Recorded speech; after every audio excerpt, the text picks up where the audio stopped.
I mean, I guess places that I've worked haven't never really kind of thought about it that way for the most part. But yeah, I'm sure I'm called a bitch. I'm sure I'm called a lot of other things. I don't worry about it, to be honest. I'm fine with it. I don't mind any B word. Good.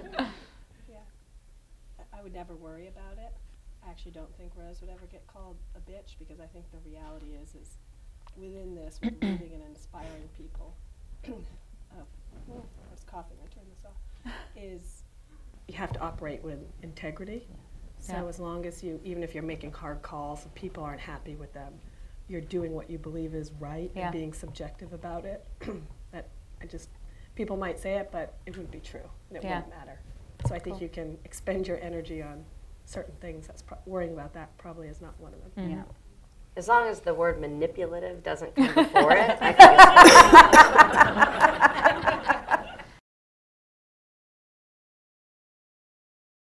I think you just have to try. You know, there is something about just putting yourself out there and saying, like, you know what, depending on what you are, that's the most tricky account in the agency. I think I can do it. Yeah. You think they want someone 3 levels more senior than me? I think I can do it. And I think one thing that is true, that either Cindy or Emma, one of those ladies, said to me is, tell people what you want. I was terrible at that. To Anne's point, kind of thought you wanted the promotion, but say, I think I can do that role. You want to hire someone, I think I'm 3 months away, I can do it. So even if someone's not coming to you and saying that, I think people would be really, really surprised how receptive people are. I think stretching yourself is absolutely fundamental. Be scared. Yeah, I think it's important to be scared and not know everything there is about whatever that new role is you're going to take. I think it's probably more exciting, and I think you'll learn a lot more by doing it. So I've never taken a job that I was capable of doing. I grew into it. I think some of it's making sure you look at the value of what you're doing. Again, pick your head up, look around, look at what you're doing, and look at what your colleagues are doing, and do sort of a self-evaluation. I'll tell you, I told this story when we were at dinner a couple of months ago, but I had a feeling I was underpaid, and as a lady, and so I kind of knew that I should approach this, because I just got this weird feeling, and so I went and I said, and first of all, I'd always heard when you negotiate for money is never say, well, I've been here forever, or, I've got a big family, or, I've whatever. It's just you're negotiating on what you're doing at the job, and I think it's really important that you negotiate based on what you're bringing to the company in that job. And I was running about $2 billion worth of business and had about 25 creatives reporting to me. I was like, this is a pretty big job. And when I looked around at the people doing similar things, I'm like, they're pretty big. Like, I get the feeling they're better. So I went to a person, and I expressed that I thought, maybe my value was a little undervalued at the agency at the time. And he said, well, what number do you want? I said, I don't know. I already make enough money. It's not about the money. It's about the value. So I just want you look at what I'm doing, compare it to the other people doing similar jobs. You know what they make. I don't know what the going salary is for this thing. And do you tell me? So he wrote down a number, and I looked at it, and it was a hell of a lot more than I was going to ask for. And I just was like, I wanted to go, woo! But instead I just went, yeah, that's about right. Okay. All right. And he goes, is that good? I said, like I said, it's not about the money. It's about what other. It's like my heart was like, but I think that was the point. I wasn't trying to make the most money or get ahead. I just wanted to be treated equally. Yeah. And I think you have to every once in a while look around and say, does this seem fair? Yeah. And if it not, you got to stand up for yourself. And I don't think it is fair. I mean, having worked for different kinds of companies, I mean, I do know what everybody else, because I've ran companies, what everybody else is earning, and women earn less than men, and they have jobs, I think, of equal size, and I'm also guilty of that. I hated asking for more money, but every time I left a job, they almost wanted to double my salary. So that just tells you how underpaid I was. And that's also, when you do get into management, don't do that. Yeah. Pay people what they're worth. I am so tired of this country cheaping their way out. I don't know where we started, and this isn't an advertising issue, this is a problem with our country. We think if we can do it for cheaper, we're better. I don't know, we used to be a country that paid for value. and we paid people what they were worth, and we've got to get back to that. Yeah. And thinking that you're getting a good deal because some moron is willing to work for less than their value is I think it's disgusting. Yeah. And I think for management to go, they're worth so much more, but look how little we're paying them. You should be ashamed. Yeah. And I think with women, because, you know, like when you're in a really large organization and you look across the board and you see what the guys are earning, what the women are earning in similar jobs, you just realize it's been going on for years.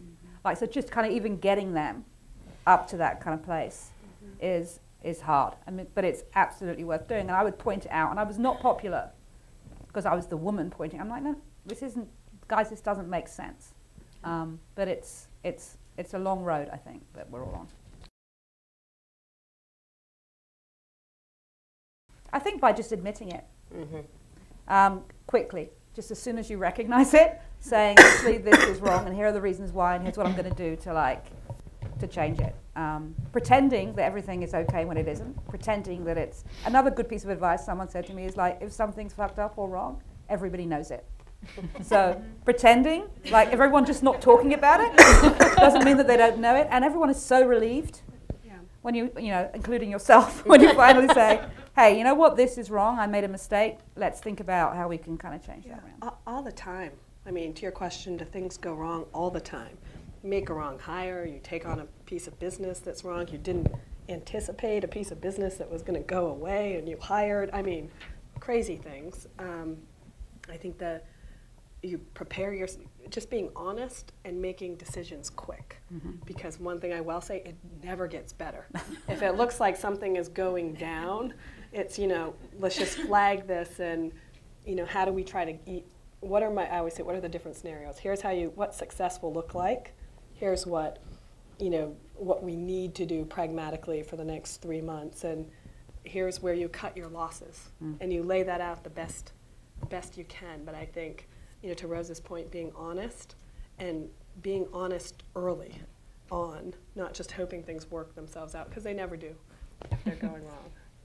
I think that's an important thing that we were talking about women, as Ann said, women bring something different. One of the things that I've noticed is, and I don't know if it's me personally or if it's a characteristic, but I think we are more able to see a long journey, not a short term. So for me, the highs and lows of mistakes aren't too dramatic. It's like, all right, we messed up, go. Let's just keep going. That's not, today wasn't the end game. You know, there's a longer end game, and just keep the longer, you know, vision in front of you, and the little pieces along the way are just learning. You know, it's just learning. But you're gonna, every day we mess up. And I think, you know, in a bigger role, you know, I feel like a big part of my job is helping everyone keep perspective. Not being a cheerleader, because sometimes that's not what the situation requires, but what is the situation?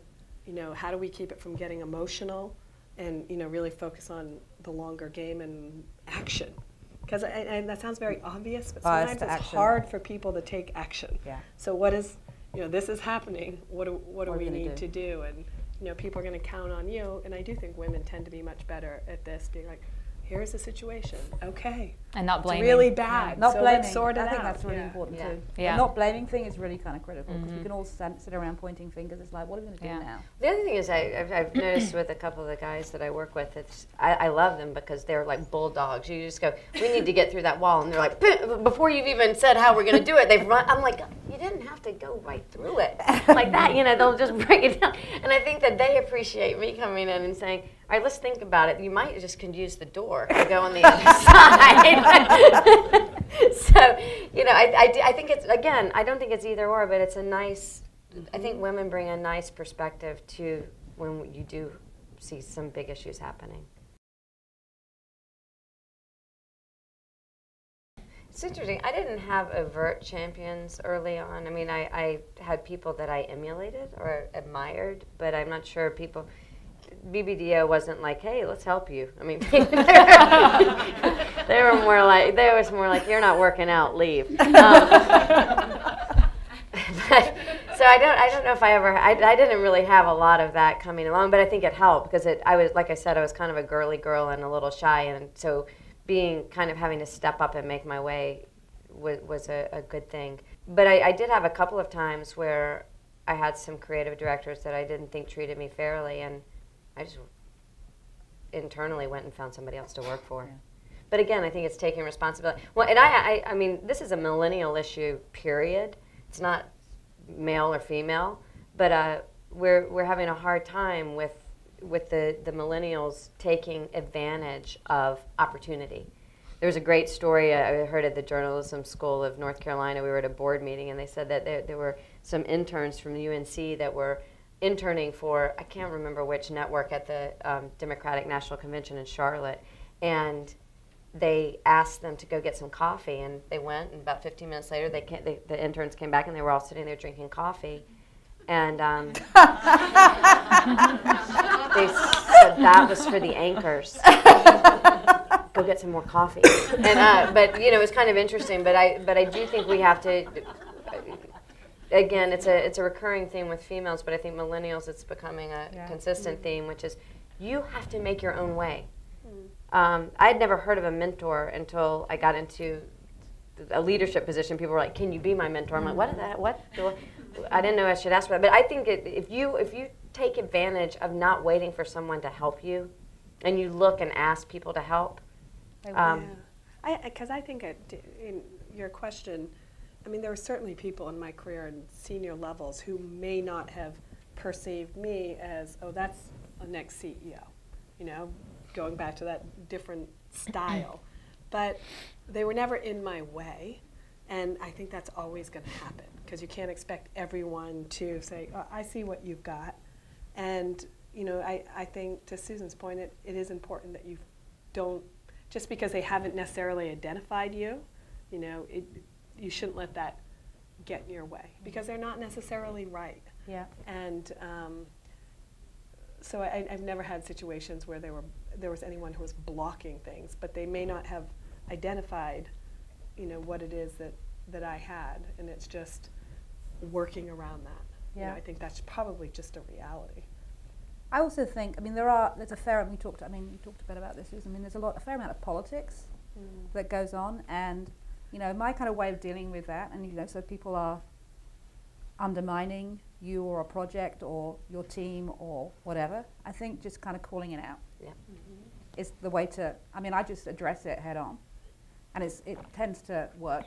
People tend to either stop, or you listen to their point of view and understand why they think that way, but I mean, I just got naming it for what it is, I find to be helpful.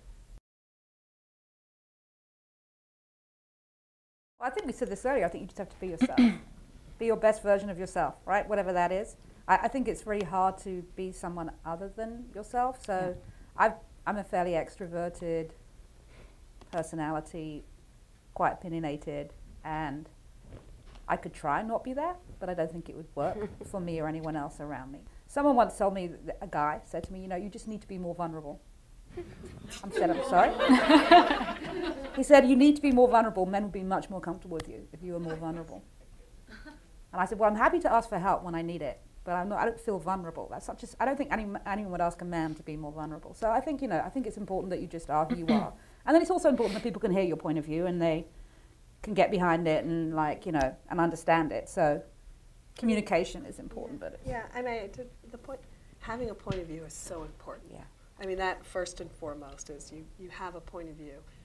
We can all always work on delivery. I think that's a male and female thing. You'll find ways, you know, the more senior you get, the more people around the globe you're going to need to get to rally behind you. And I don't think it's, you know, being, you know, more smiley, if that's terrible advice that somebody gave you, or more vulnerable, but it is finding ways to rally, to bring people around you. Yeah, it's interesting. I can think of several guys that I'm actually working with right now, and I'm like, you can't do this in front of clients because they're disrespectful. And so I think rather than a bull in a china shop, I think we have to be careful that we suddenly say we don't want any constructive criticism because we want to be who we are and live free into ourselves. Constructive criticism will help, and I think some of this stuff feels very surfacey, but what my question would be, is there something underneath it? Because it might not be it might be someone who's inarticulate and doesn't know how to express something that they see that could help you. Because I don't think smiling more or whatever. I think, you know, aggressive, interesting women are fantastic.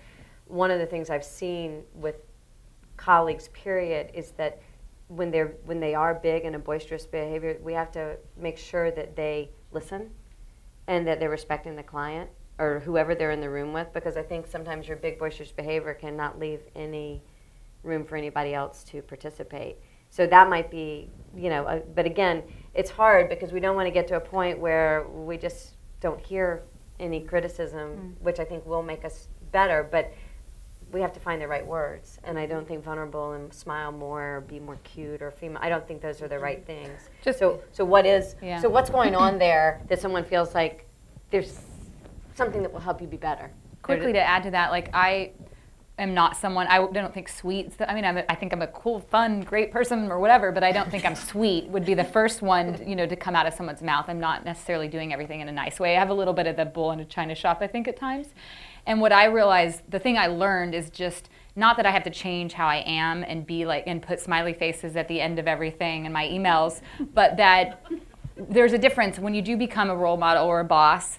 You just sort of think you're the same person and you're just one of the, you're like a peer, but you are in a different role and people are looking up to you or intimidated by you, which I would never think anyone would be intimidated by me ever.